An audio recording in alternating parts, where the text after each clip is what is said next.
So thank you so much for staying also for this last presentation. And I've purposely put it at the last, as the last presentation of today's program because I wanted to kind of build up to it in a way and see what people are currently already doing in terms of competencies, how they are working with it. Because the SMUD Evidence functionality that we had put into Mahara 16.10 last year, so in October, is still very new. And so a lot of people will not have had the opportunity to take a closer look at it simply because you haven't been able to upgrade to that newer version. And so many will most likely do it this year. And so I thought, well, rather than showing what is possible right at the beginning before everybody does their thing, I thought put it at the end and see how we can tie it back. Because by now you will have looked at a number of examples. We've seen some from Parijata and Mojito, and also other organizations. We've seen Kristina's portfolio. So that we now know kind of what portfolios look like, especially those of you who are new to Mahara will have kind of an idea of what you can do in the portfolio, what you can put in there, what you can use it for, how you can track your competencies. And now I'd like to ask the question, how smart is your portfolio assessment? So is there something else that you could do? Is there something maybe that you're missing? And so this question was asked quite some time ago, now already in 2014, by Shane and Misty, who wanted to use portfolios also for assessment purposes because there's teacher registration in the ACT and teacher registration in many other countries and states. And that was just one starting point because we also have nurse registration, we have competencies and for many, many professionals. And while Mahara is a portfolio, there is the assessment part. However, we are primarily a personal learning environment. So if you're going all the way back to this morning and thinking back to what Mark said, well, portfolio and assessment doesn't necessarily always go with each other. There's this really big tension, but in a way we do need to have assessment because universities and other organizations, professional associations kind of depend on it because we do also want to feel safe. And so how can we marry those two things together? And that's where we came up with SMUD Evidence. So that was a project really initiated by the University of Canberra, who has been a long-term Mahara user, and we just thought, well, how can we make it happen in Mahara without really losing the Mahara identity? Because what we didn't want to become is a pure assessment portfolio or a learning management system. We really wanted to look at how can we bring an assessment so that we still have the portfolio, the personal learning environment portfolio, the focus on students, the focus on the learner, but still allow institutions to actually continue using Mahara because they can also work with assessment features. So kind of really also doing assessment in a way that is suitable for portfolio work, rather than just trying to slap on a grade. And that's kind of where SMUD Evidence came in. So back in 2015, or for some of the portfolios that we saw earlier today, that's kind of what a standards-based portfolio looked like. This one is at the University of Canberra. So there you have your graduate standards, then you have reflections and your thinking around it, you can put media in, and so you have a regular Mahara page. The problem with that is that you don't really see where you are at. If you are a student and you have to comply with 12 standards, or in some cases even more in nursing, there, depending on the country, 120 or 160 or even more. So it's really hard to kind of click through 160 pages in order to get an overview of what have I already done, where I still need something, and where do I actually want feedback from my assessor. And so SMUD Evidence will help with that. So fast forward from 2015 to end of 2016 and now, we'll have SMUD Evidence, which provides us with an overview. Brian, can we actually kill the lights a bit, please? Because I think... You want to dim the lights? Yes. Might be... Is that a bit easier to see? Yeah.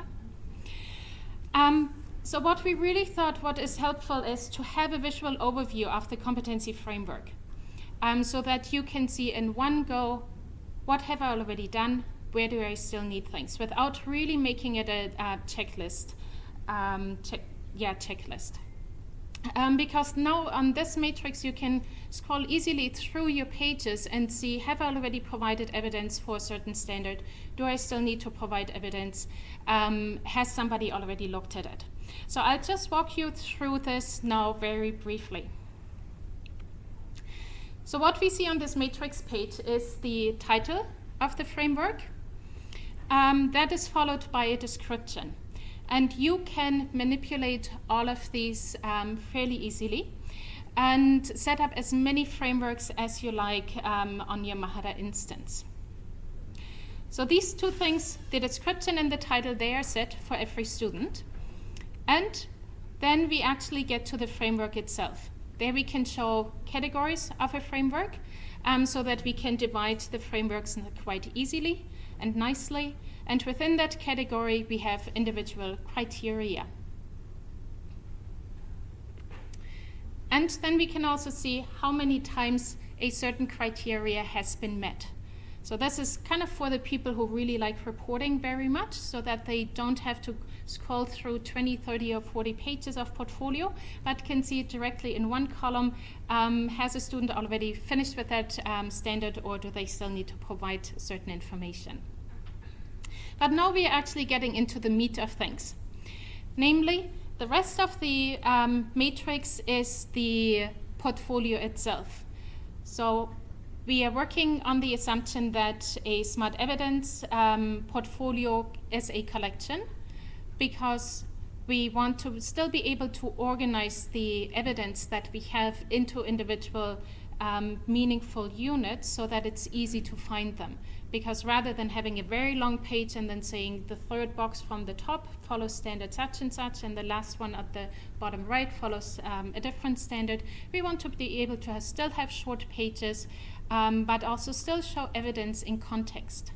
And so every page that you add to a SMUD Evidence collection is automatically added to that matrix, and you can associate it with a standard or with multiple standards. And then we can provide annotations, which are represented by a circle, so that you, as well as the assessor, know that you've provided evidence and that it's been annotated, so that you provided some information of why you think the evidence that you provided in that page meets this particular standard. Then an assessor can log in, look at your portfolio, look at your annotation, and make an assessment, and can say, yes, I agree with you that you've met this standard, or I don't agree with you, or you still need to work a little bit. So we have different icons for that, and they are augmented with little tooltips when you're on the desktop, so that you can also read a description of what it means when you get a green checkbox or a red cross or the yellow half moon. And now when we are kind of at the start of mapping a portfolio page to a competency standard, what you would click on is one of these gray bubbles, these gray circles, and the annotation block would come up. You can also add the annotation block directly on the page when you're already on the portfolio page, so you don't have to go back to the overview. But what you really do here is have a meta reflection of what you put onto your page. So with the annotation, you can map your evidence, that particular page that you created, to the standard that you're looking at by providing a textual description, or you can also upload an image, for example. So in order for you not to have a PDF on the side, a second screen, or a printout of the standard document, you also get the criteria and description directly there. So we want to make it as easy as possible to work with the standard and to give people access to it without having to rifle through a lot of things. And once you have that, because you can see it, you can always tie your annotation, so your meta reflection, back to the standard, making it very easy. And so once you've done that, the blue circle comes up and tells an assessor who has access to your collection that it is ready for assessment. So they don't need to go through 20, 30, or 40 pages of your portfolio and see where have you actually uploaded something, especially if you do give them access to the portfolio, not just at the end of a term, but kind of throughout your portfolio creation process. Then they can kind of go in and see, okay, here's something that I haven't yet assessed. Or if you do give them access to your portfolio only at the end, they can still see which ones have I already looked at. Because when they start looking at your evidence, they would go to the page and then open up the annotation and provide feedback. And not just provide feedback, but also the assessment. So they can assess your evidence as it relates to that particular standard. Any other regular user, if they don't have staff permissions, can also provide feedback. So the regular Mahara functionality of providing feedback is also available for these standards. So you can also invite peer feedback. The only thing that your peers wouldn't be able to do is make an assessment, because that is restricted to instructors. And once they've given their assessment, the icons change depending on what they said and how they assessed your portfolio evidence. Now, what we've kind of just gone through is that you have your portfolio, which consists of artifacts. And as you know, in Mahara, you can provide feedback on an artifact. Then when you have your artifact, and that came out in an earlier presentation, is your portfolio only artifact-based, or do you also invite reflections? Ideally, a portfolio is not just an archive of all the files on a computer, but also added value to by the reflection of why you're actually putting that piece of evidence into your portfolio. Why is it important? Why do we want to keep it? And so you can also provide feedback on the reflection. So that's where the collaborative aspect comes in, where learning with others is possible, that you're not just allowing people to comment on the primary evidence, but also on the secondary sources that you have in there, on your own reflections, feedback on that. And now with SMUD Evidence, we have another layer available to us where we can provide feedback, namely on the annotations. So the annotations don't really replace the reflections that you have in the portfolio. They are sitting on top of it as a meta-reflection, because the annotation would only relate to a certain standard, whereas your reflection might touch on many different standards, because oftentimes you're covering multiple things rather than just one. And the annotation is specific to a particular standard. And again, people can feedback on it. So there's always that feedback loop integrated, because we did not want to make it a tick box thing where you just say, yep, I've met the standard and that's it, but you don't really know why, or the assessor can't really leave any feedback and say how well they thought you met the standard, or whether you still need to work on things. So always being able to provide feedback and making it possible to store that feedback, make that visible and part of the portfolio is important. And so with the matrix page, you do have a very easy overview of where you are at, because immediately you see whether you've already provided evidence for a particular standard, and also whether an assessor has already looked at it. So it makes it faster in a lot of ways to do that, and to go through your portfolio and find relevant places where you still need to do some work. So we can see our progress quite nicely. And that'll help to step students through, guide them through the portfolio creation process, because you as instructor or lecturer, as well as the students, can see quite quickly how much more is needed.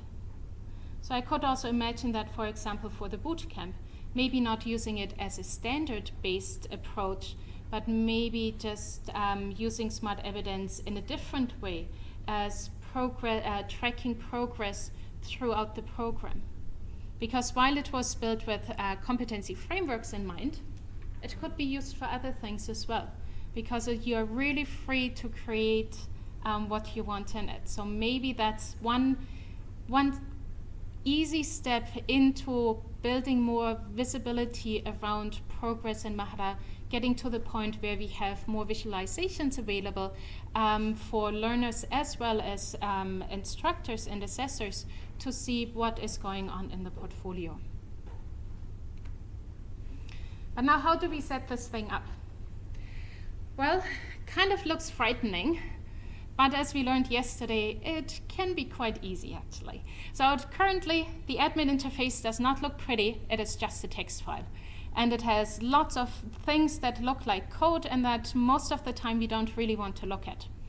So I'm very grateful to Jim from Curtin University, who can't really see too much, but that's okay.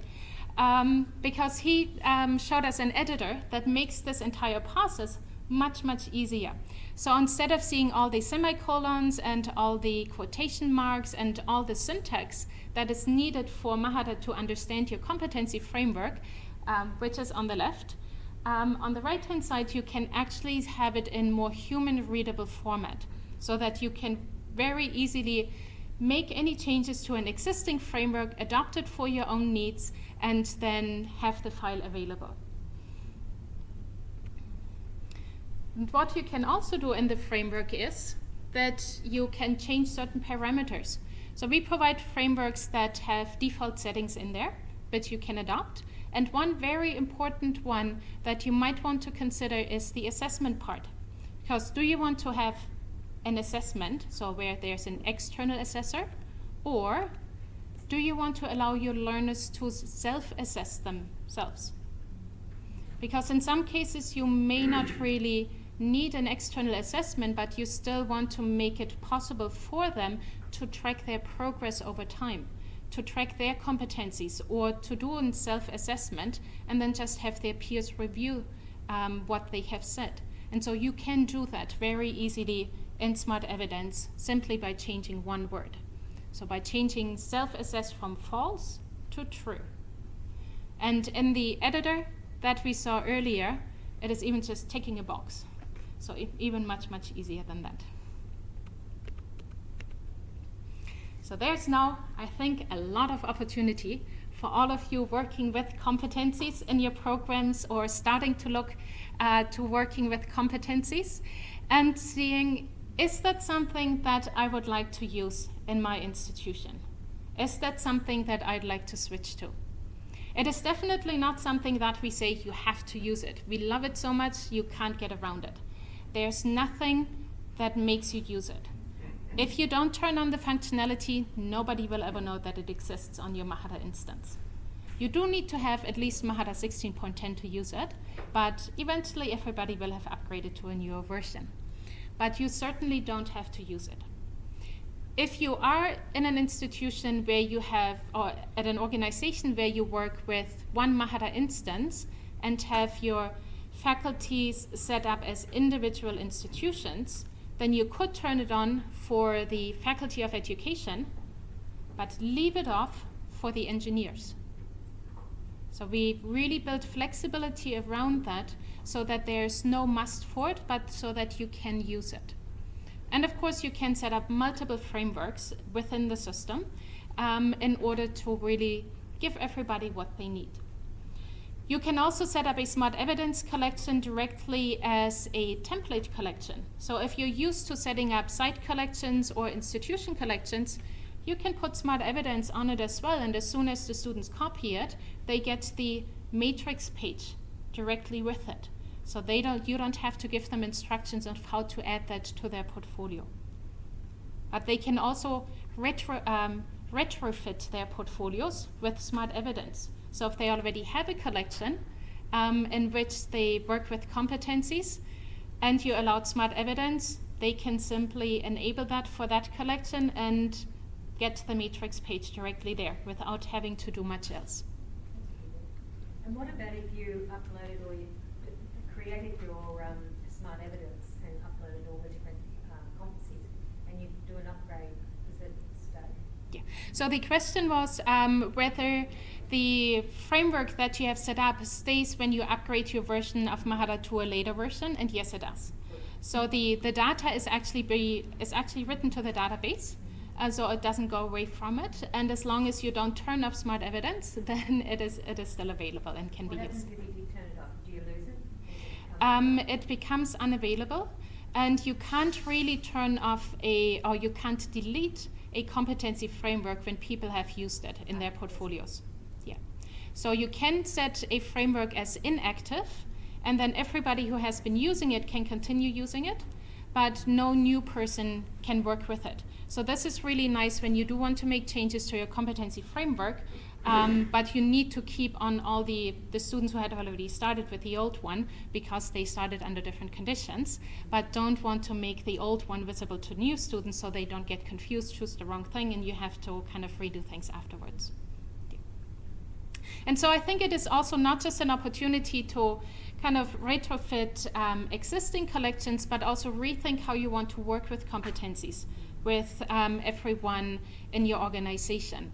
Because there's nothing that says you have to go with SMUD Evidence way. You can continue perfectly fine with how you've been doing if that works for you.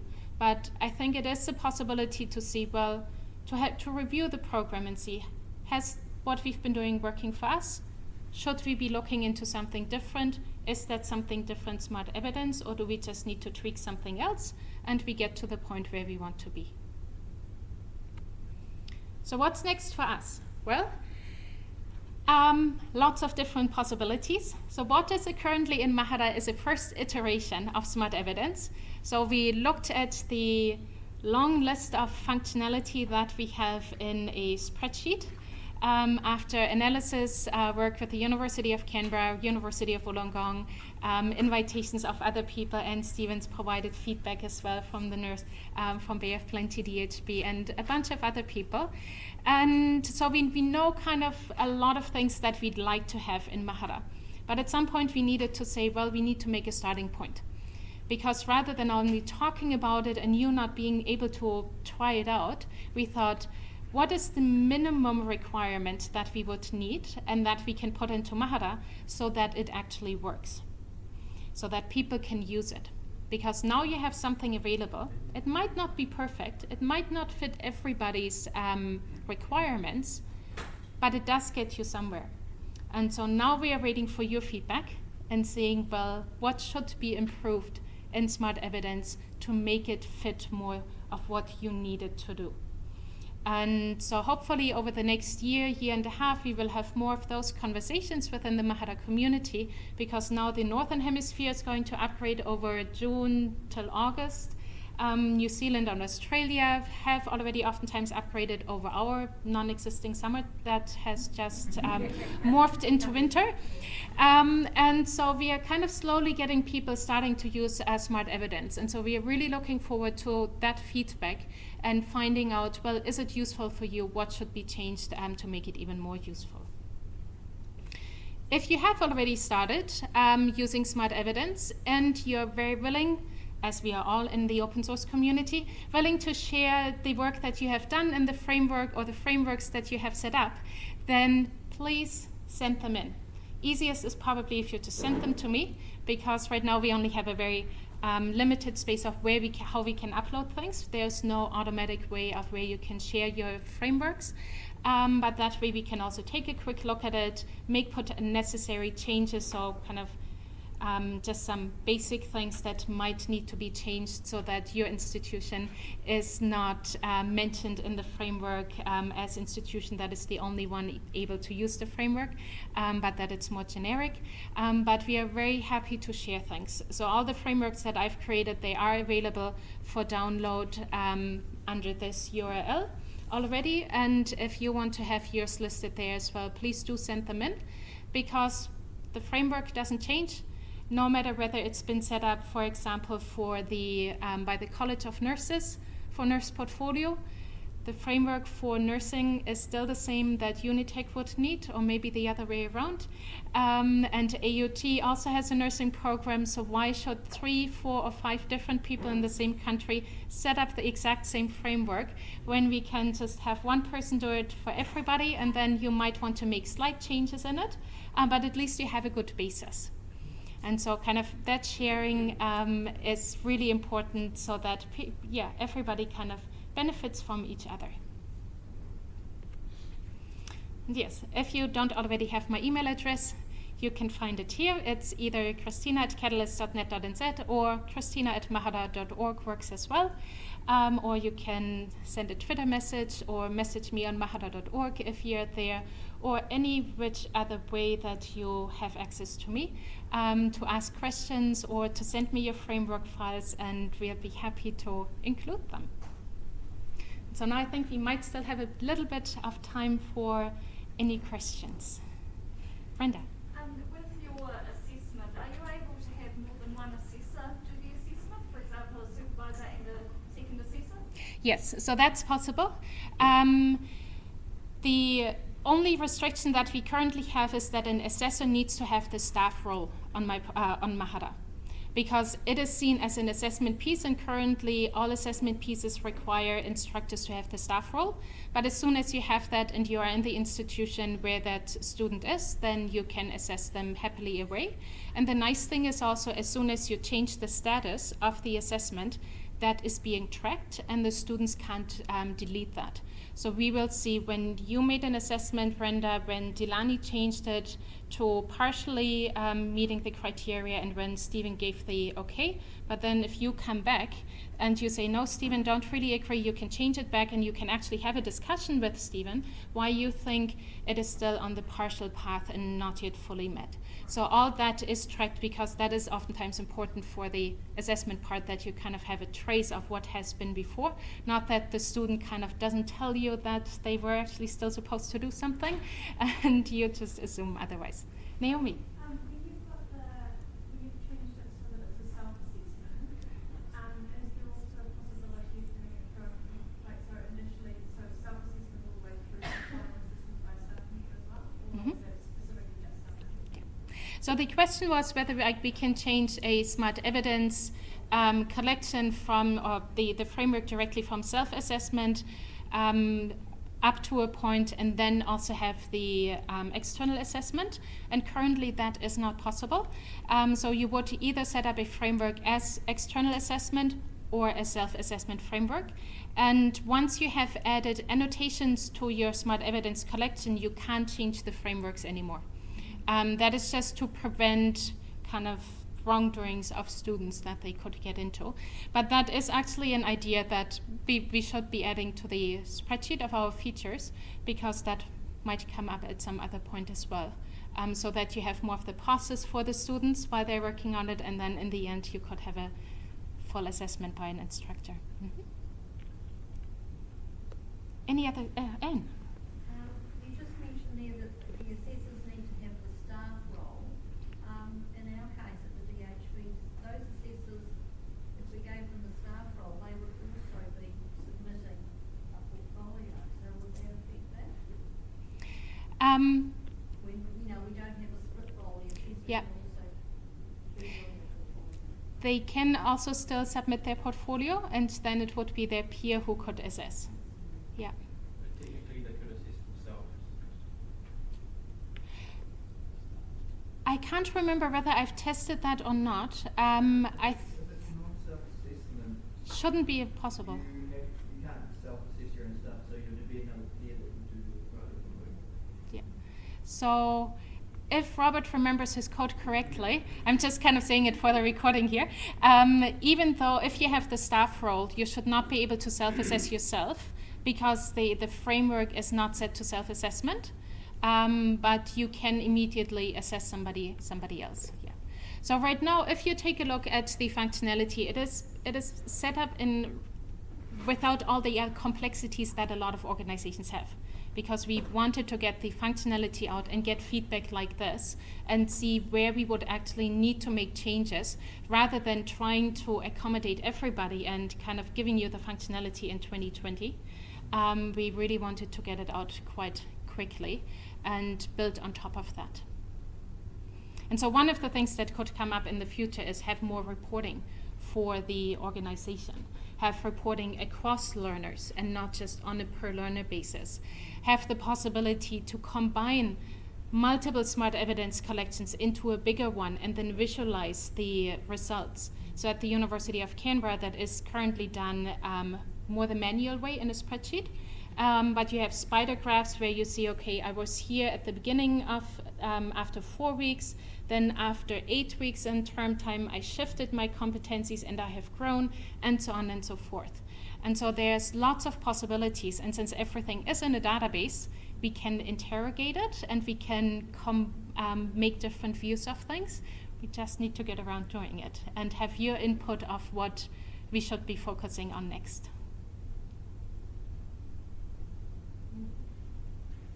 Stephen. I'm just thinking about different institutions, like say having sort of faculty-based institutions instead of one big one for a whole uni. Yeah. Does that create any problems in terms of, let's say, we take a student who's doing a major in business, but they do one education paper, and those two institutions are separate? Can the student who's doing the major in business, when they do their one education paper and they've got an e-portfolio which is in the business institution,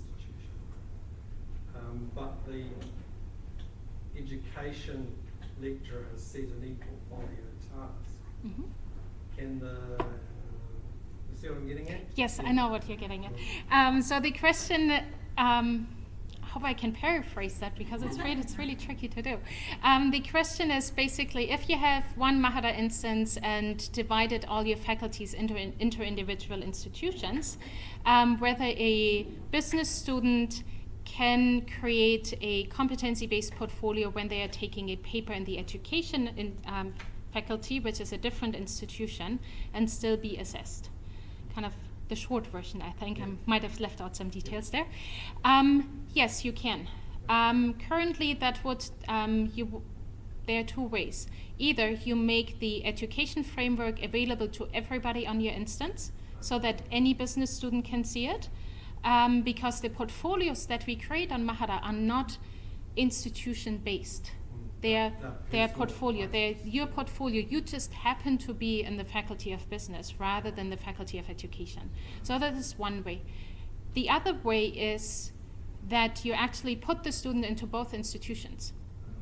Then you can still show only the business portfolios to all the business students, and the education portfolios are only available to the students also being enrolled in education courses. But because the student is in both. Has dual identity, basically. Exactly, has dual identity. They would see both frameworks. Okay.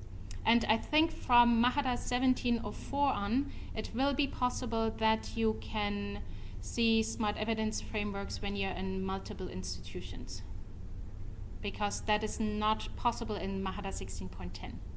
That is a change that we are making for 1704 because we realized that we should actually make it possible to do so.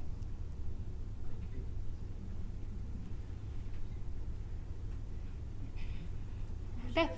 You show that in the annotations direct from the matrix. Where do those annotations go? Can you put them as an item on a page? Yes. So what's happening, and for that I think I'll just quickly go into a portfolio itself, is that the annotation lives with the portfolio.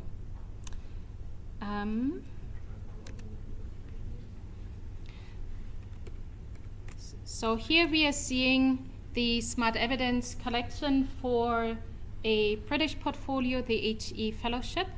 And if I have my annotation here, and it has also already been assessed by one of my assessors.